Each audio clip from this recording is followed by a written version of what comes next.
اور حقوق کو ادا کرنے کا جذبہ اپنے اندر پیدا کرو. اسی وجہ سے میں شادی کے موقع پر ہمارے متعلقین میں سے کسی کی شادی ہوتی ہے تو میں وہ دلہا میاں جب شادی سے پہلے آتے ہیں تو میں اس کو کہتا ہوں کہ رائٹس آف وائف جو ہے، رائٹس آف ہسبینڈ کی جو کتاب ہے وہ تو تمہاری بیگم کو دے دو، اور تمہاری بیگم کے پاس جو رائٹس آف وائف ہے وہ تم لے لو.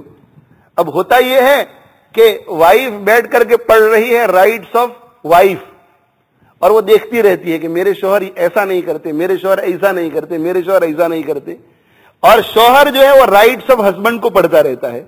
ان کے ذہنوں میں اپنے رائٹس ہی رہتے ہیں، اور اپنے رائٹس رہتے ہیں اور تطفیف میں مبتلا، اپنا وصول اور دوسروں کو نہ ملے اس کی فکر نہیں. تو پھر گھر میں جھگڑے نہیں ہوں گے تو کیا ہوگا؟ اس کے بجائے کرو یہ کہ عورت جو ہے وہ اپنے پاس رائٹس آف ہسبینڈ رکھے اور پڑھ پڑھ کے دیکھے کہ مجھے تو اس کے بارے میں آخرت میں سوال ہونے والا ہے، میرے رائٹس کے بارے میں سوال ہونے والا نہیں ہے، اس کے بارے میں مجھے سوال ہوگا. اور شوہر جو ہے وہ وائف کے رائٹس کو اپنے پاس رکھ کر کے پڑھے کہ مجھے تو اس کے بارے میں سوال ہونے والا ہے. اور ہسبینڈ اپنی بیوی کے حقوق کی ادائیگی کی فکر کرے اور بیوی اپنے شوہر کے حقوق کی ادائیگی کی فکر کرے. اسی طرح تمام شعبوں کے اندر استاد اپنے شاگردوں کے حقوق کی ادائیگی کی فکر کرے اور شاگرد اپنے استاد کے حقوق کی ادائیگی کی فکر کرے. امام اپنے مقتدیوں کے حقوق کی ادائیگی کی فکر کرے اور مقتدی اپنے امام کے حقوق کی ادائیگی کی فکر کرے. اور اسی طرح جو ہے وہ ہر شعبے کے اندر ماں باپ اپنے اولاد کی، اولاد اپنے ماں باپ کی. جب یہ فکر پیدا ہو جائے گی میرے بھائیوں تو ہم جو ہے تطفیف سے بہت کامیابی کے ساتھ بچ جائیں گے.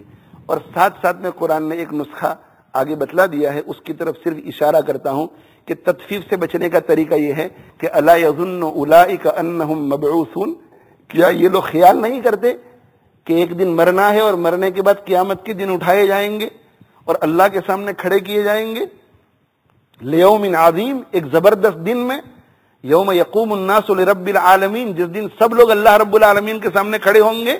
تو یہ تطفیف کرنے والے، لوگوں کے حقوق کو دبانے والے، ناپ تول میں کمی کرنے والے، چوری کرنے والے، گھٹانے والے، کم کرنے والے، لوگوں کے حقوق کی ادائیگی نہ کرنے والے یہ خیال نہیں کرتے کہ یہ دنیا ہی میں نہیں رہنا ہے بلکہ مرنے کے بعد قبر سے اٹھایا جانا ہے اور اللہ کے دربار میں کھڑے ہو کر ایک ایک حق کے بارے میں سوال کیا جائے گا. کیا یہ لوگ خیال نہیں کرتے؟ معلوم ہوا کہ اگر کوئی اس کا استحضار رکھے گا، اس کا مراقبہ رکھے گا کہ مجھے ایک دن مرنا ہے اور مرنے کے بعد اللہ کے دربار میں سب کے حقوق کے بارے میں مجھ سے سوال کیا جائے گا، جواب دہی ہوگی، تو انشاءاللہ تطفیف سے بچنے میں یہ بھی ایک بہت بڑا معاون اور بہت بڑا مددگار ثابت ہوگا یہ مراقبہ. اللہ تعالی ہم سب کو عمل کی توفیق عطا فرمائے. وآخر دعوانا الحمدللہ رب العالمین وصلی اللہ علی نبینا محمد وعلی آلہ وصحبہ اجمعین. الحمدللہ رب العالمین والعاقبۃ للمتقین والصلاة والسلام علی رسولہ سیدنا ومولانا محمد وعلی آلہ وصحبہ اجمعین. ربنا ظلمنا انفسنا وإن لم تغفر لنا وترحمنا لنكونن من الخاسرين. ربنا اغفر لنا وتب علينا إنك أنت التواب الرحيم. يا مصرف القلوب صرف قلوبنا على طاعتك. يا مقلب القلوب ثبت قلوبنا على دينك.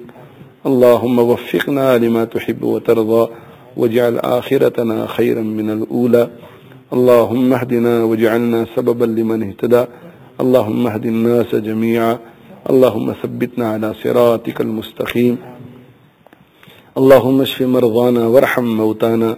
اللهم إنا نسألك حسن الختام والعفو عما سلف وكان. يا رب كل شيء بقدرتك على كل شيء واغفر لنا كل شيء ولا تسألنا عن شيء. اللهم إنا نعوذ بك من زوال نعمتك وتحول عافيتك وفجاءة نقمتك وجميع سخطك. اللهم اجعلنا هادين مهتدين غير ضالين ولا مضلين سلما لأوليائك وحربا لأعدائك. اللهم ربنا آتنا في الدنيا حسنة وفي الآخرة حسنة وقنا عذاب النار. اللهم إنا نسألك من خير ما سألك منه نبيك سيدنا محمد صلى الله عليه وسلم ونعوذ بك من شر ما استعاذ منه نبيك محمد صلى الله عليه وسلم وأنت المستعان وعليك البلاغ ولا حول ولا قوة إلا بالله العلي العظيم. اللهم الطف بنا في تيسير كل عسير فإن تيسير كل عسير عليك يسير رب يسر ولا تعسر وتمم بالخير وبك نستعين يا فتاح اللهم اكفنا بحلالك عن حرامك وأغننا بفضلك عمن سواك اللهم اغفر لنا ولوالدينا ولأساتذتنا ولمشايخنا ولأهلنا ولمن له حق علينا ولمن أوصانا بالدعاء ولجميع المؤمنين والمؤمنات والمسلمين والمسلمات الأحياء منهم والأموات إنك سميع قريب مجيب الدعوات سبحان ربك رب العزة عما يصفون وسلام على المرسلين والحمد لله رب العالمين وآخر دعوانا